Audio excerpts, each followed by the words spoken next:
Hello. I've been asked to clarify some the situations leading up to what happened with the police department and the FBI and et cetera, et cetera. And basically where it started was with a contract with a local resort. So I was living in New York, and then I was in communication with the resort to move back to South Carolina and kind of facilitate an H-2B visa process, meaning I was bringing 10 ladies from Mexico to Mount Pleasant, South Carolina, to do housekeeping at a resort. So my obligations were to kind of make that happen, and then the resort's obligations were to pay me. And so we have a corporate sponsor this week, Fleet, when you don't want to be full of shit. So I fulfilled my obligations. The ladies came, they were at the resort cleaning, and then kind of out of nowhere, the resort kind of took it upon themselves to take my 10 employees and switch them to another labor provider. And kind of the part that's not acceptable about that, besides me losing my entire income, is those 10 ladies who were here legally, which is they wanted to be here legally, immediately became illegal, putting them at risk of being deported or I don't know the air penalties, imprisoned or whatever. But then the other side of it is I was still being held responsible for them. So they're here, someone else is collecting money for the work I did, but I still was the one facing legal charges or whatever. I communicated all of this with the resort. They knew what they were doing.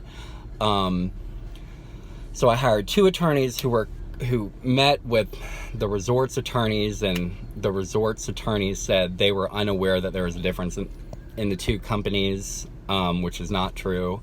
So we thought we cleared it up, and the next day the resort did it again. So basically they were in violation of the non-solicitation clause, never mind all of the issues they should have encountered with immigration and USCIS and labor international consultants, or what, LIC, I can't remember the name of the company right now.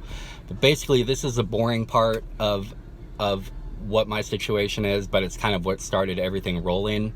So after I hired the 2 attorneys, that's kind of when the shitstorm started with the police and the solicitor, who, I mean, she tried to have me committed to a 18-room mental hospital in Columbia, which is 2 hours away, when we have it was just a really weird evil situation. They tried to charge me with forgery. I mean, I signed my own name on a check I was authorized to sign.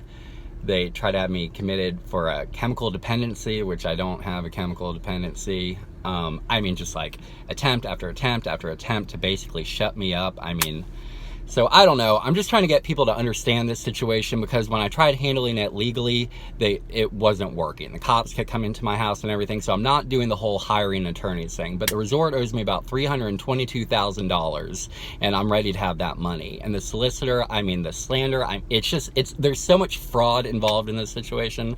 But anyway, thank you to my corporate sponsor. I hope people see this and kind of understand why I'm including people who don't even know me. It's basically I was targeted, and I just want people to understand the situation. I mean, every trace that I exist disappeared in Chicago when my truck was stolen, every ID, my birth certificate, any evidence of a contract, my computer was then stolen out of my hotel room. It's just I don't know. But anyway, I hope people enjoy the video, or at least listen to it, and God bless. Bye.